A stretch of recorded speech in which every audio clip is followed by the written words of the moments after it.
All right, so let's just keep working our way down this workflow here. So we've already added our photos, we've already aligned our photos, we built our dense clouds. Go ahead and build our mesh here. Right now we're working with an arbitrary surface shape. We didn't shoot like a ground plane or anything, so we're going to go ahead and keep that an arbitrary. Our source data, we're going to be using our dense point cloud, so we get more accurate results for our geometry.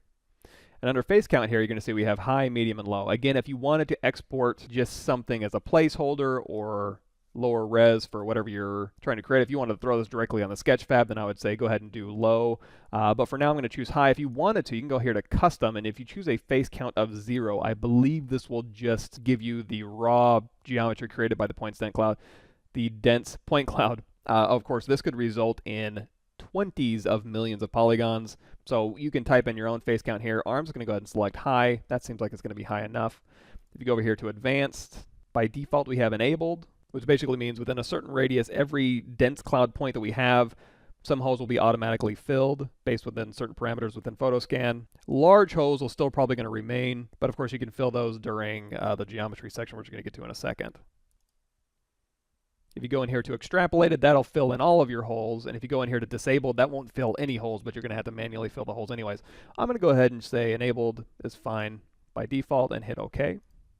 All right, that took about 1.5 minutes to generate the geometry, and then about a half a minute, so about 2 minutes total to generate the geometry, and then it's decimating it down right now to the vertex count that we specified, which was high, which was about 500,000, I believe.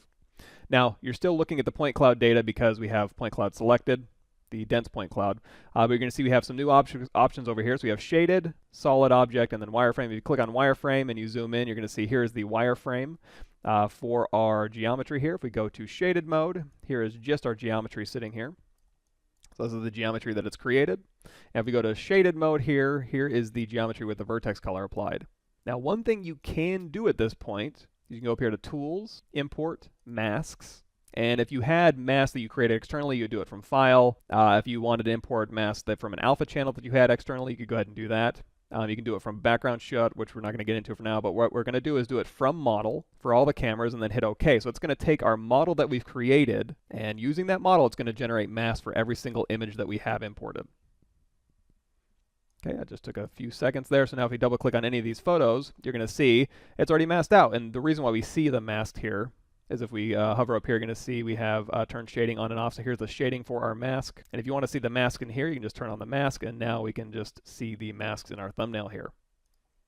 So as we go through every single one of these images, you're going to see they all have perfect masks created for our object. Now, if I was to manually go through here and create masks for every single one of these 52 images, it's going to take me a long time. However, it only took me maybe 10 minutes of processing to get a mesh that I can use to apply as a mask.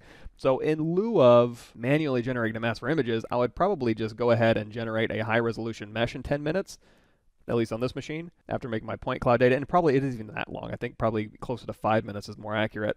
And then go ahead and apply that as a mask. So now that we have masks applied to our images, if we go back through our workflow and we say align photos, one thing you're going to want to make sure is that you do have constrained features by mask turned on when you align your photos. You can hit OK, and that'll realign your cameras.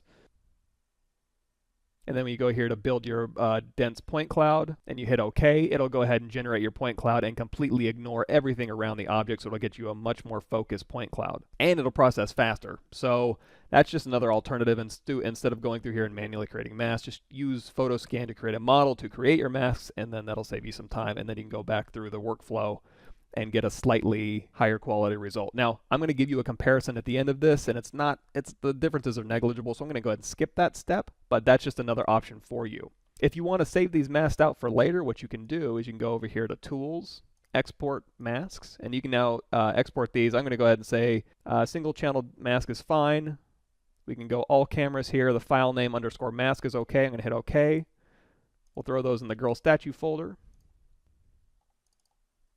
And that'll go ahead and export our mask into this folder. So if I wanted to completely start a new photogrammetry session, I now have masks and my DNG files I can use. I can import all these at the same time, or I can import my DNG files and then later on in the process go to Tools, Import Masks, and then just choose it from File. Choose Replacement if you don't have any masks for your images. Apply it to all cameras, hit OK, and then just load in your masks and your images.